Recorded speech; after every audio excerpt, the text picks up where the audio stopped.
दोस्तों हम लोग हैं मंडी हाउस में और ये एक थिएटर हब है। अगर आप भी थिएटर से जुड़ना चाहते हैं तो हमारी सीरीज के साथ जुड़े रहें। ये है सत्तर हाशमी मार्ग, जिसका बहुत महत्व है मंडी हाउस के लिए, थिएटर आर्टिस्ट के लिए, क्योंकि ये बहुत बड़े थिएटर विद्वान थे और ये नुक्कड़ किया करते थे और ये लेबर की आवाज पहुंचाते थे नाटक के जरिए, और उन्हीं के नाम पर रखा गया है ये नाम सत्तर हाशमी मार्ग मंडी हाउस।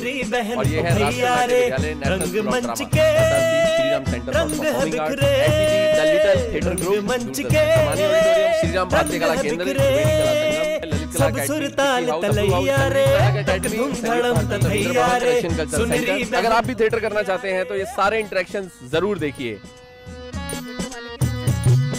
भाव है, संवाद है, अभिनय के स्वाद है, भाव है, संवाद है, अभिनय के स्वाद है, अपने अपने अनुभव सबके अपने अपने राग हैं। रंगमंच की दुनिया का है कुछ ऐसा खेल खिलैया रे, खाना बदोश के संग कर ले चटर पटर, लेट्स टॉक अबाउट थिएटर। तक धूम धड़म तथैया रे, सुनरी बहन ओ भैया रे, let's talk about theater, let's talk about theater, let's talk about theater, let's talk about theater, let's talk about theater, let's talk about theater, let's talk about theater। हाँ। Hello दोस्तों, मेरा नाम सिद्धार्थ और मैं फिर से आपके साथ थिएटर सीरीज में एक और नई थिएटर पर्सनालिटी के साथ। आज मेरे साथ है मिलन। मिलन मेरे बहुत अच्छे दोस्त हैं, एक लाइट डिजाइनर है। वेलकम मिलन। और हम लोगों ने बहुत सारे प्रोजेक्ट साथ में किए। मिलन थिएटर में जो है लाइट डिजाइनर हैं और बहुत बड़े बड़े शोज करते हैं, नेशनल और इंटरनेशनल। तो आज हम मिलन से बात करेंगे, उनके एक्सपीरियंस जानेंगे और पूछेंगे कि लाइट में कितना स्कोप है अगर हम थिएटर में लाइट वाले फील्ड में जाते हैं तो। Milan, welcome to our show. Thank you good. अच्छा मिलन, जैसे कि आप लाइट डिज़ाइनर हैं और मुझे ये बताओ कि जब ये डिसाइड किया कि लाइट डिज़ाइनिंग करनी है तो फैमिली की तरफ से क्या रिएक्शन आया और वो एज क्या थी? उस वक्त जब मैं इस फील्ड में आया उस समय मैं बहुत यंग था, ऑलमोस्ट 14 या 15 साल का होऊंगा। तो मैंने उसके बाद फिर मैंने अपने फादर से बोला कि मेरे फादर भी लाइट डिज़ाइनर थे इस फील्ड में और वो काफ़ी सीनियर लाइट डिज़ाइनर थे और उनकी जो ट्रेनिंग हुई थी, जो फादर ऑफ द लाइटिंग तापस सेन, उनसे हुई थी। और फिर उसके बाद मैंने अपने फादर को बोला कि पापा मैं इस फील्ड में आना चाहता हूँ, एज ए लाइट डिज़ाइनर काम करना चाहता हूँ। तो मेरे फादर ने मुझे बोला कि मेरे साथ तुम इतना अच्छा नहीं सीख पाओगे, तो बेटर है कि तुम किसी और के पास जाओ और वहाँ सीखो, ज़्यादा बेटर रहेगा। देन उसके बाद फिर मैंने ज्वाइन किया, एक कंपनी थी AK इलेक्ट्रिकल्स, तो उनके पास मैंने जाके किया, ग्राउंड लेवल से मैंने स्टार्ट किया काम, जिसमें मैंने सामान उठाना, लोडिंग करना, उसके बाद फिर इक्विपमेंट फिक्स करना, ये काम सीखा। देन उसके बाद फिर धीरे धीरे आगे बढ़ के मैंने उसके बाद में मेरे गौतम भट्टाचार्य जी एज ए लाइट डिज़ाइनर जो हैं काफ़ी फेमस, उनको फिर मैंने असिस्ट किया उनके साथ मैंने 3 साल काम किया। और जैसे जैसे वो शोज़ करते थे मैं उनके पीछे खड़ा रहता था, पूरे शो में देखता था और उनको ऑब्जर्व करता था कि कैसे होती हैं चीज़ें। तो ये करके हमने ऐसे आगे फिर मैंने जर्नी अपनी स्टार्ट करी। तो जब लाइट डिज़ाइनिंग करना शुरू करी मिलन, तो मतलब उसमें आपने जब उस ज़माने में शो देखे होंगे, तो जो आप शो करते हो, जो मैंने आपके शोज़ देखे हैं, उसमें लाइट्स का बहुत बड़ा रोल होता है। तो क्या उस ज़माने में भी लाइट्स का इतना बड़ा रोल था या उसको इतना सीरियसली लिया जाता था? और अब में क्या फ़र्क है, मतलब जब स्टार्ट किया था तब और आज अगर देखते हो लाइट्स को, तो क्या चेंज आया है लोगों के पॉइंट ऑफ व्यू में और लाइट्स में क्या फ़र्क आया है? तो सिद्धार्थ, जब आप उस समय जब मेरे आई थिंक 22-23 साल पहले जब मैंने काम करियर स्टार्ट किया था, उस समय लाइट्स को इतना इंपॉर्टेंट नहीं लिया जाता था। एज ए लाइट्स को नॉर्मल एज ए लाइटमैन समझ के हम लोगों को यूज़ किया जाता था। बट आज जो हम लोग काम कर रहे हैं उसमें हमारा काफ़ी इंपॉर्टेंट रोल है लाइट्स का। और उसके अंदर अब क्या हो गया कि टेक्नोलॉजी भी चेंज हो गई है। पहले हम लोग नॉर्मल टेक्नोलॉजी के साथ काम करते थे, अभी मैनुअली काम होते थे। अभी एडवांस टेक्नोलॉजीज आ गई हैं, कंप्यूटराइज हो गया सब कुछ, तो उसमें और हमारा वर्क भी काफ़ी बढ़ गया है। देन और लाइट्स का प्रोडक्शन के साथ, जैसे थिएटर प्रोडक्शंस के साथ भी अभी काफ़ी इंपॉर्टेंट रोल हो गया है। तो पहले हम लोग क्या नॉर्मली लेते थे लोग हमारे को, अभी अब हम लोगों को सीरियसली लेने लगे हैं। मुझे ये जानना था कि जो थिएटर की लाइट्स होती हैं और जो आउटडोर शोज होते हैं, जो इवेंट्स होते हैं, तो ये थिएटर की लाइट्स और इवेंट्स, इसमें लाइट में कुछ फर्क होता है या ये सेम ही रहता है? नहीं, थिएटर की लाइट्स तो बहुत ही इम्पोर्टेंट और टफ होती है बहुत, उसको हम लोग मतलब इजीली नहीं ले सकते। जो इवेंट के जो शोज़ की लाइटिंग होती है वो नॉर्मल बेसिक तरीके से यूज़ करी जाती है। थिएटर में हमारा क्यू टू क्यू काम होता है, अगर एक भी क्यू मिस हो गया हमारा, तो हमारा पूरा शो जो आगे का होता है वो ख़राब हो जाता है। तो थिएटर में सबसे ज़्यादा इंपॉर्टेंट रोल होता है लाइट्स का। अच्छा, ये तो क्लियर है। तो थिएटर में प्रोफेशनल आर्टिस्ट जैसे परफॉर्म करता है तो उसमें लाइट्स एक बारी फिक्स हो जाती है, उसकी रिहर्सल होती है, लेकिन जब यही आपके सामने स्टेज पर अगर एक प्रोफेशनल आर्टिस्ट नहीं है तो क्या चैलेंजेस रहते हैं लाइट्स एक लाइट डिजाइनर के लिए? देखिए, प्रोफेशनल आर्टिस्ट को तो सब कुछ मालूम होता है कि उनको क्यूज पता होते हैं, उनको पोजीशंस पता होती हैं स्टेज की।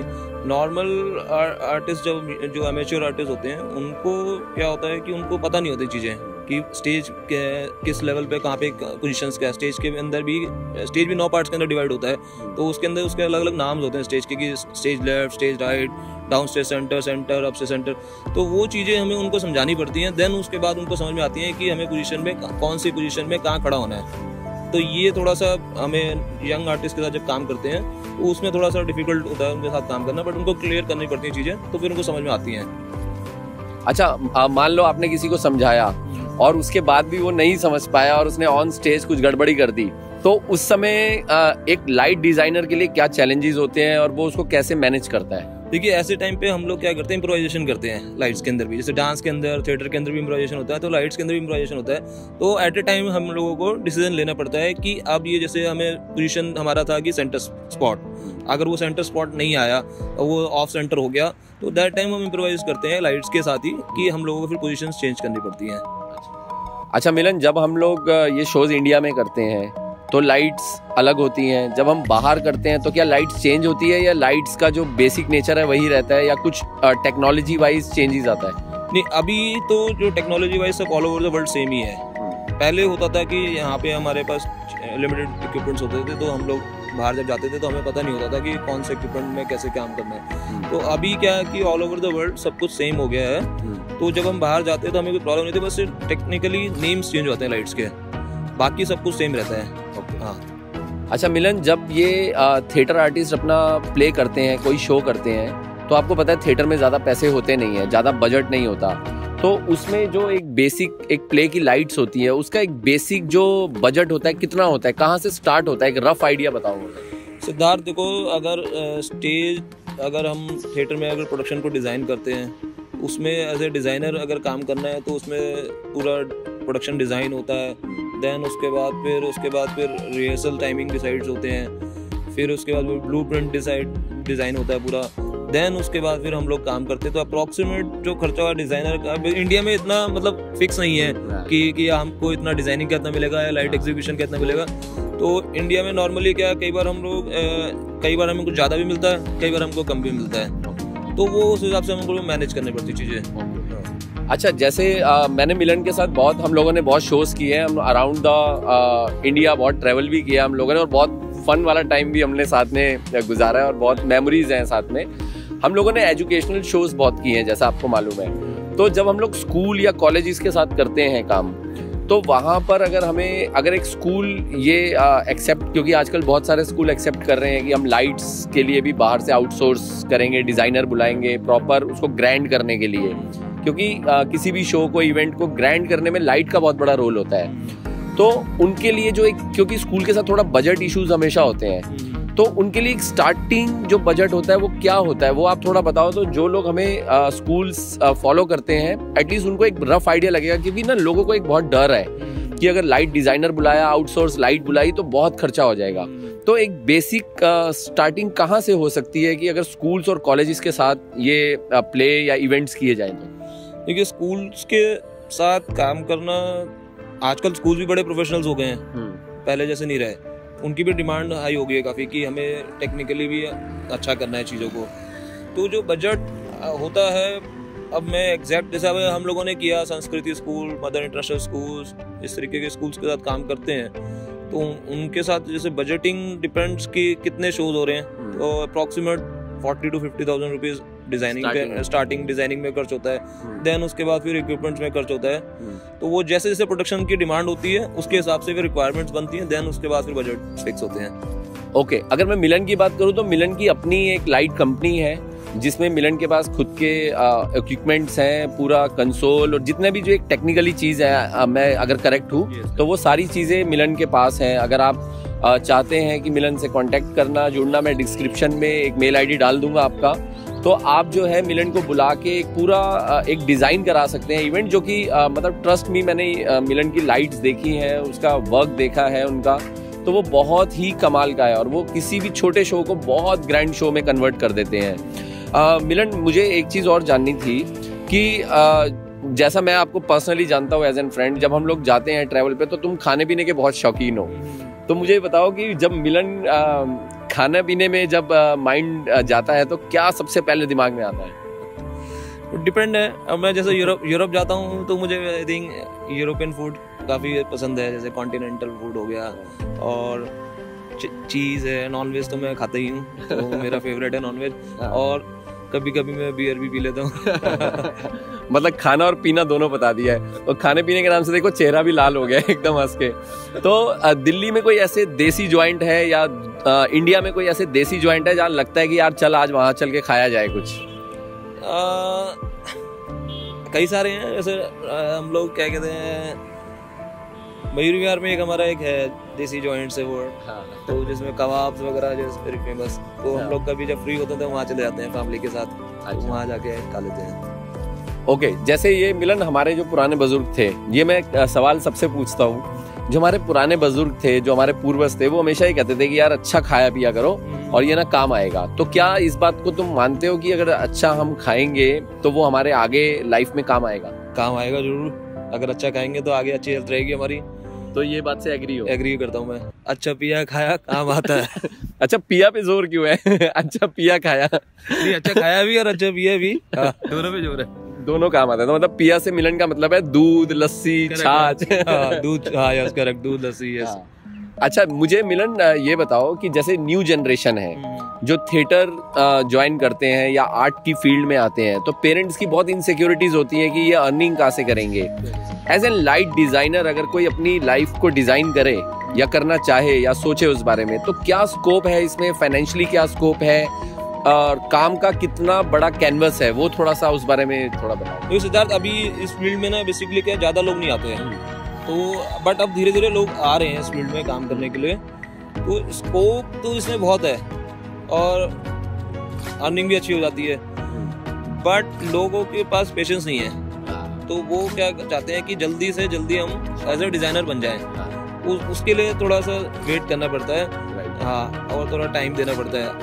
अगर आप चाहो कि मैं 2 महीने में सब कुछ करके सब कुछ कर लूँ तो पॉसिबल नहीं है। मैंने भी काफ़ी टाइम स्पेंड किया है पीछे खड़े होके, देखा है, सीखा है, तो थोड़ा टाइम देना पड़ता है इसको, तभी उसके बाद आपको उसके मिलती हैं अपॉर्चुनिटीज आगे काम करने के लिए भी। और पैसा तो बहुत है, कोई दिक्कत ही नहीं पैसा का फील्ड में, राइट, ठीक है। अच्छा, मैंने देखा है कि आप बहुत गवर्नमेंट के जो शोज है वो करते हो, हाँ, और मैंने देखा है कि पीएम के साथ कभी आपकी फोटो लगी होती है, कभी प्रेसिडेंट के साथ फोटो लगी होती है। तो मुझे थोड़ा सा बताओ कि पीएम के साथ जब आप काम करते हो तो क्या एक्सपीरियंस रहता है उस समय, या प्रेसिडेंट के साथ करते हो तो क्या रिस्पॉन्सिबिलिटी होती है, क्योंकि आप इंडिया को रिप्रेजेंट कर रहे होते हो, तो क्या रिस्पॉन्सिबिलिटीज होती है और क्या माहौल होता है उस समय? देखिए, अभी हम लोगों ने लास्ट 2 या 3 बार मैं पीएम मोदी जी से मिला हूँ। हमने फर्स्ट शो किया था पार्लियामेंट हाउस में, ऑडिटोरियम में, जो राज्यसभा के जो एमपी थे उनके फेयरवेल शो पार्टी थी, उसमें हमने एक परफॉर्म किया था शो। तो उस समय मोदी जी से मिले थे हम, तो मोदी जी से मिलकर बड़ा अच्छा लगा मुझे। तो और अब प्राउड मोमेंट था मेरे लिए भी कि मैं मोदी जी से मिला। देन उसके बाद फिर हम लोगों ने एक शो किया यहाँ पे राष्ट्रपति भवन में, उसमें क्या गवर्नर्स मीट था। उस समय वो मेरे लिए प्राउड मोमेंट था क्योंकि मेरा बर्थडे भी उस दिन था, और उस दिन में और 3 लोगों से मिला, prime minister, president, vice president. तो ये रेयर चांसेस होते हैं, इन तीनों से मिलना मेरे लिए बहुत बड़ी बात थी। राइट, तो रिस्पॉन्सिबिलिटी बढ़ जाती है उस वक्त? रिस्पॉन्सिबिलिटी बढ़ जाती है, इतना वीआईपी शो है, इंपॉर्टेंट शो है, अगर उसमें कुछ गड़बड़ होगी तो फिर सारा ब्लेम मेरे पे आ जाएगा। हाँ। तो वो भी बड़ा रिस्पॉन्सिबिलिटी है उसके अंदर भी, काम में पूरा 100% देना। ओके, तो मुझे लग रहा है बहुत सारा हमने आपसे बात करी, बहुत सारा कंटेंट मिला। जाने से पहले मैं ये चीज़ जानना चाहूँगा कि मिलन का कौन सा फेवरेट शो अभी तक रहा, या कौन सी ऐसी एक मेमोरेबल मोमेंट था जो आज तक याद है? शोज तो बहुत सारे किए मैंने, मेरे 1-2 शोज हैं जो मैंने काफ़ी मेरे मेमोरेबल है मेरे को, और उस शो को करके मुझे बड़ा सेटिस्फेक्शन मिला। जैसे एग्जांपल के तौर पे मैंने एक शो किया था, थिएटर का ही शो था, थिएटर प्लस डांस था। वो हेनरी गिब्सन की जो बर्थ सेंचुरी थी आई थिंक कुछ हुआ था, दैट टाइम हमने डॉल्स हाउस प्रोडक्शन किया था कमानी ऑडिटोरियम में। उसमें काफ़ी चैलेंज था मेरे को लाइट्स को लेके, क्योंकि मैंने उसमें हमारा एक सीन था, हमें ना ट्रेन चलानी थी। वो सीन था मतलब ट्रेन का सीन था और लाइट से क्रिएट किया था हमने ट्रेन को, तो वो बड़ा चैलेंजिंग था। तो वो मेरे लिए मेमोरेबल है, मुझे याद रहेगा काफ़ी लंबे समय तक। और उसके बाद फिर मैंने एक शो किया अभी जस्ट NCPA के 50 ईयर्स हुए थे मुंबई में, अस्ताद दीपू जी के साथ मैंने एक प्रोडक्शन किया था। तो वो गांधी के ऊपर प्रोडक्शन था बेसिकली। तो वो प्रोडक्शन में भी हम लोगों को मतलब उन्होंने सर का बड़ा अच्छा था, सर ने हमें फ्रीडम दिया काफ़ी उस शो के लिए। तो उस शो का भी बड़ा तारीफ हुआ। उसमें लाइटिंग में मेरे को काफ़ी चैलेंज था कि क्या कैसे क्या करना है। तो वो मेरे लिए बहुत अच्छा था एक्सपीरियंस। मिलन, ये बहुत अच्छी बात है आपने बताई, बहुत टेक्निकल चीज़ें थी। मैंने भी कभी इतना गौर नहीं किया कि इतना डिटेल में मतलब ये सोचा जाता है इस बारे में। मेहनत तो मुझे हमेशा आपकी दिखती है। अगर जो न्यू जनरेशन आ रही है, जो डिसाइड कर चुकी है या जो बहुत कोशिश कर रही है इस लाइन में आने के लिए, उनके लिए चलते चलते कोई मैसेज या कोई टिप्स अगर तुम देना चाहो तो प्लीज़ वो बताओ। नहीं, मेरे तो बस मैसेज यही है कि इस फील्ड में काफ़ी स्कोप है लाइट डिज़ाइनिंग में और थिएटर में भी। तो यंग जनरेशन अगर इस फील्ड में आए और आ भी रहे हैं अब, तो आगे उनको काफ़ी फ्यूचर में फेम, नाम भी मिलता है, रिकॉग्निशन भी मिलता है पूरा। जैसे कि मुझे भी आई थिंक 2009 में उस्ताद बिस्मिल्लाह का युवा पुरस्कार मिला था। तो उससे क्या हमें आगे बूस्ट मिलता है काम करने के लिए। तो आगे गवर्नमेंट अब सोच रही है टेक्निकली भी और आर्टिस्ट के लिए भी। तो अच्छा है इस फील्ड में आना। अब लोग आ भी रहे हैं धीरे धीरे इसमें। मिलन के आइडियल कौन है इस लाइन में, जो मिलन जिनसे इंस्पायर्ड हुए और आए? मैं अपने फादर को तो देख के आया, फिर मेरे सर हैं, मेरे बेसिकली बहुत सारे टीचर्स मिले मुझे, जैसे गौतम भट्टाचार्य जी, RK ढींगरा जी, एक हमारे सर थे दूरदर्शन में NK सूरी जी। तो मेरे को काफ़ी लोगों का सपोर्ट मिला, तो उससे मैं फिर आगे आया। अगर मेरे को सपोर्ट नहीं मिलता तो मैं पीछे अपने आप ही पीछे चला जाता। तो मेरे को आगे बढ़ाने के लिए काफ़ी सीनियर लोग हैं, इन लोगों का काफ़ी सपोर्ट मिला मुझे। बिल्कुल, बिकॉज मेरा ये खुद का एक्सपीरियंस है कि मिलन को सपोर्ट तो मिलता है, प्यार भी मिलता है, क्योंकि बहुत स्टेप बाय स्टेप चीज़ें सीखी हैं, टेक्निकली किसी पे डिपेंडेंट नहीं है, सब कुछ खुद ही आता है। तो ये बहुत अच्छी बात होती है। थैंक यू मिलन, बहुत अच्छा लगा बात करके।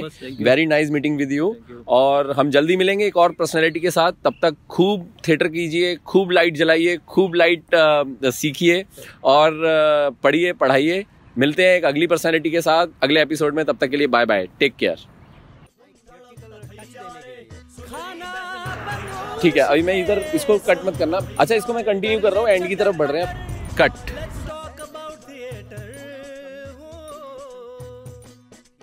धूम धड़म तथैया रे, सुन री बहन ओ भैया रे।